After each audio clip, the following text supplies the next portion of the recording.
Long before coins and banks, before paper notes and credit lines, there was gold, not merely as a metal, but as a human idea.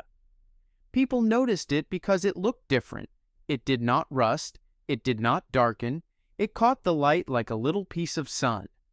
But those surface qualities hide a deeper story about why gold became one of humanity's first shared standards of value. This is a story that moves between geology and ritual, between miners and kings, between craftsmen and markets. It begins with where gold is easiest to find, in nugget and flake, and then follows how gold traveled from tombs and temples to the marketplace and from beautiful things to standardized money. The earliest chapter of that story opens in Europe's late Neolithic graves. In the 5th millennium before Christ, in what is now Bulgaria, archaeologists uncovered a grave complex that changed how historians think about the emergence of wealth. The Varna necropolis, excavated in the 1970s, contained extraordinary amounts of worked gold, ornaments, beads, and ceremonial objects, far older than anything else of comparable richness in Europe. Those objects are not merely beautiful. They are evidence that millennia ago, people had already learned how to collect, shape, and give social meaning to gold. For the communities that buried their dead there, gold signaled status, power, and perhaps a ritual connection to ancestors. In other words, long before the idea of money as we understand it, gold had become a medium of social distinction. Why did gold, rather than some other material, take on that role? There are several practical reasons.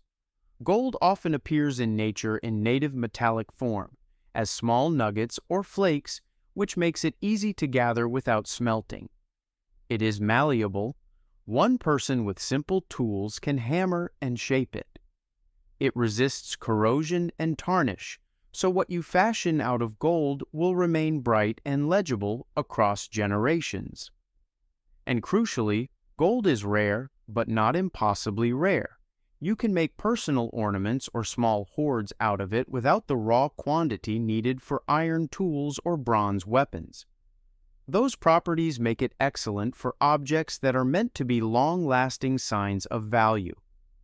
Over time, these same properties made gold an attractive candidate for something even more abstract, a shared measure of worth. The jump from decorative object to monetary object is not a single sudden invention, but a slow shift in practice. For centuries, people used gold as jewelry, as grave goods, and as offerings to gods. But these uses created a social habit.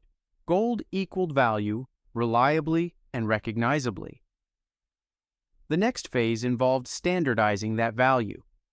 In multiple early societies, we see the use of metal by weight, not tokens minted with symbols, but pieces of metal measured on scales. Traders and temples would accept certain lumps of metal, rings, bars, or standardized ingots, in exchange for goods. Over time, controlling the weight and purity of metal became a political as well as economic advantage.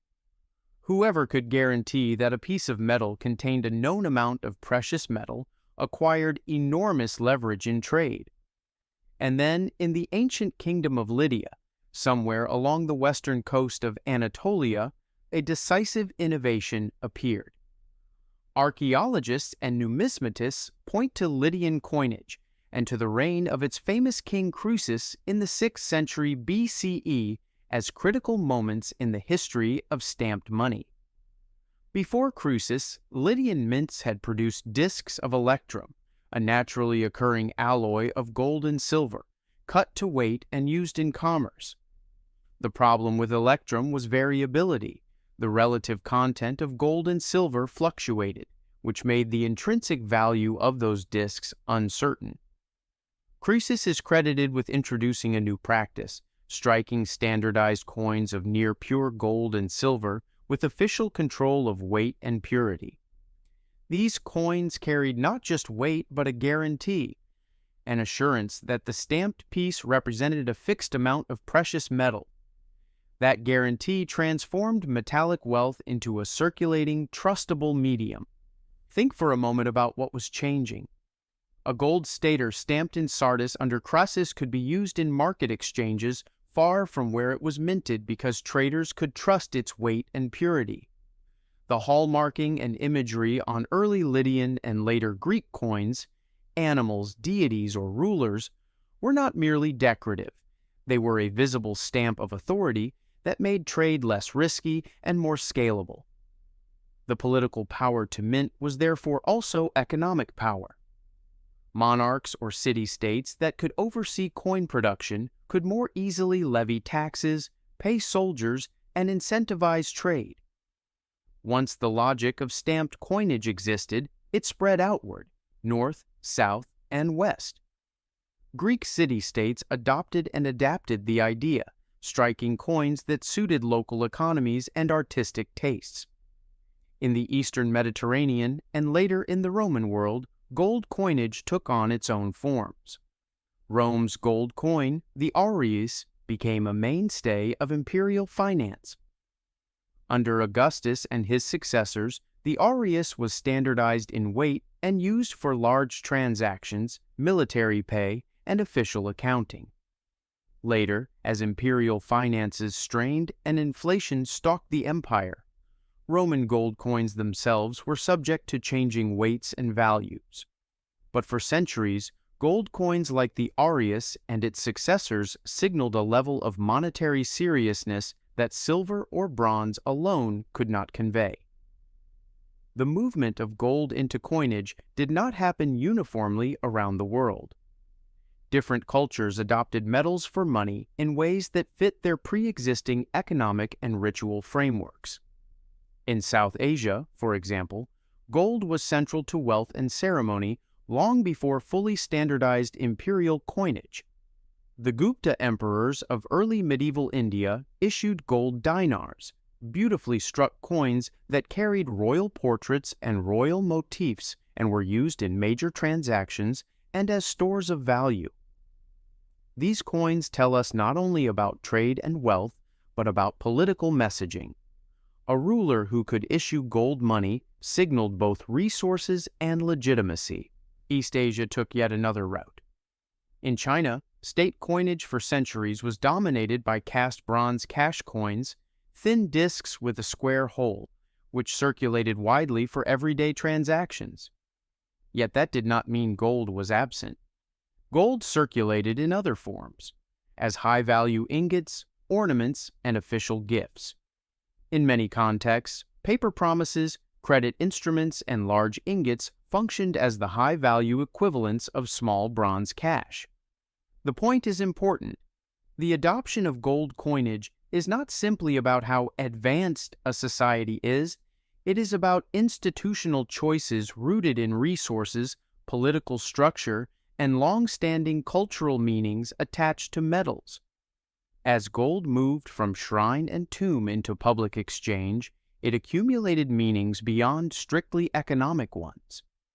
Emperors minted gold to display sovereignty.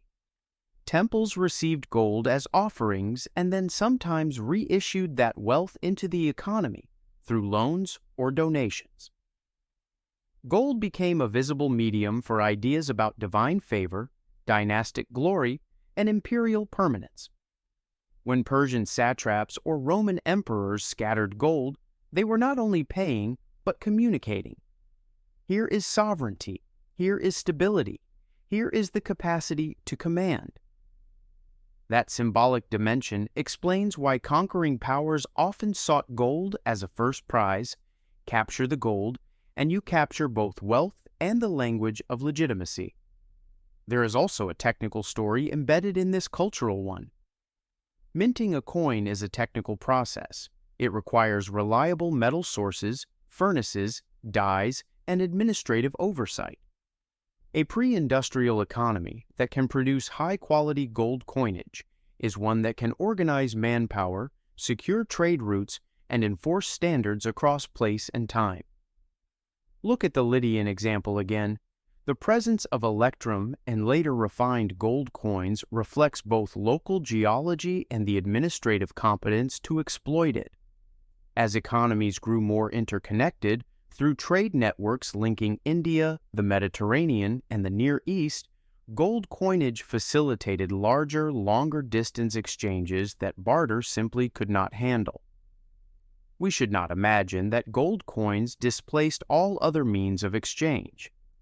Even when gold was widely used, society depended on many forms of money simultaneously. Bronze, silver, cowrie shells, textile units, and even credit notes coexisted.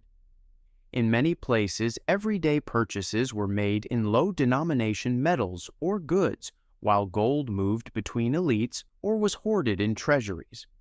Gold tends to travel in large units and to be stored as wealth rather than spent on daily bread. That duality, gold as both money and accumulated wealth, is crucial to understanding its long-run role. Large-scale movements of gold also changed politics. The later Roman adoption of the solidus by Constantine, for instance, created a new gold standard for the Eastern Roman Empire that endured for centuries and underpinned Byzantine fiscal power. In medieval Europe, gold regained centrality after the 11th century with increased trade and the influx of bullion from Africa. Once again, gold's movement was both economic and geopolitical. Our story also has dramatic human episodes. The minds and the labor behind gold, the craftsmanship of goldsmiths, and the markets that matched merchants to princes. Wherever gold was extracted, from placer streams to deeper veins, people built the logistics to move it, refine it, and secure it.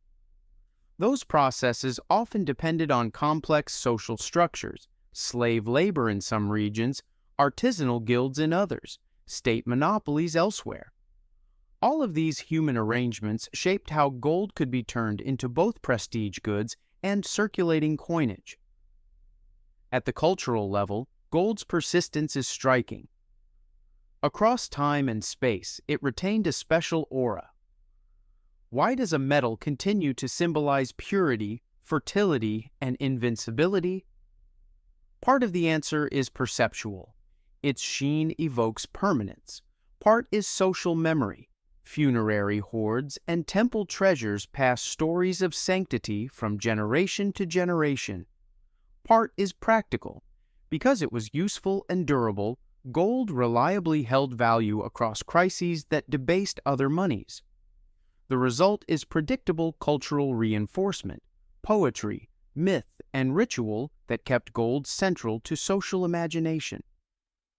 If there is a short moral to all this, it is that the story of gold is both material and social. The metal's physical properties made it useful. Human institutions, temples, palaces, markets, and mints made it meaningful. The minting of coins, particularly standardized gold coins, is a milestone because it converts a social convention into an instrument of large-scale economic coordination. Once rulers could guarantee weight and purity, markets could expand, taxes could be collected more efficiently, armies could be paid, long-distance trade could rely on portable, trusted units of value. And yet that achievement also carries a paradox. The very features that made gold attractive, scarcity, durability, and public trust, also made it politically fraught. Control over gold could concentrate power. Access to gold could determine whether a state thrived or withered. Over the long run, monetary systems had to balance between the tactile stability of gold and the flexibility required by changing economies. That tension recurs through history. In late antiquity, when coin weights were reduced under pressure, in medieval negotiations about bullion, and in modern debates about the gold standard. The history of gold is therefore also a history of compromise between the needs of liquidity, trust, and sovereign control. Where does the story lead us next? If this video has followed the origins of gold, from the glitter in Neolithic graves, through Lydian innovation and Roman administration, to the diverse cultural practices of Asia. A natural continuation would examine a later chapter: how gold moved across oceans during the age of exploration, how bullion fueled empires, and how modern monetary systems wrestled with the idea of gold as backing for paper money. Those later chapters are where gold's old meanings meet new technologies, mines in the Americas, bank-led credit systems, and eventually the complex monetary regimes of the modern world. But for now, let us return to the essential point. Gold began as a material noticed for its peculiar beauty and workability. Communities gave it social value long before there was a word for money. Over centuries, people learned to measure, standardize, and stamp that value, and in doing so, they invented a durable mechanism for trust in large-scale exchange. That invention, minting reliably weighted, recognized coins, is a small, brilliant pivot in human history. It paved the way for markets to grow beyond local exchange and for societies to mobilize resources at a scale previously impossible. If you watch the next time a museum camera pans across a case of ancient coins, notice what you are actually seeing: not simply metal, but a concentrated story of geology, craft, authority, and faith. Each stamped face is a promise made and often kept, a promise that a certain weight and fineness will buy something elsewhere. In that promise lies the quiet genius of early money, a shared belief given physical form,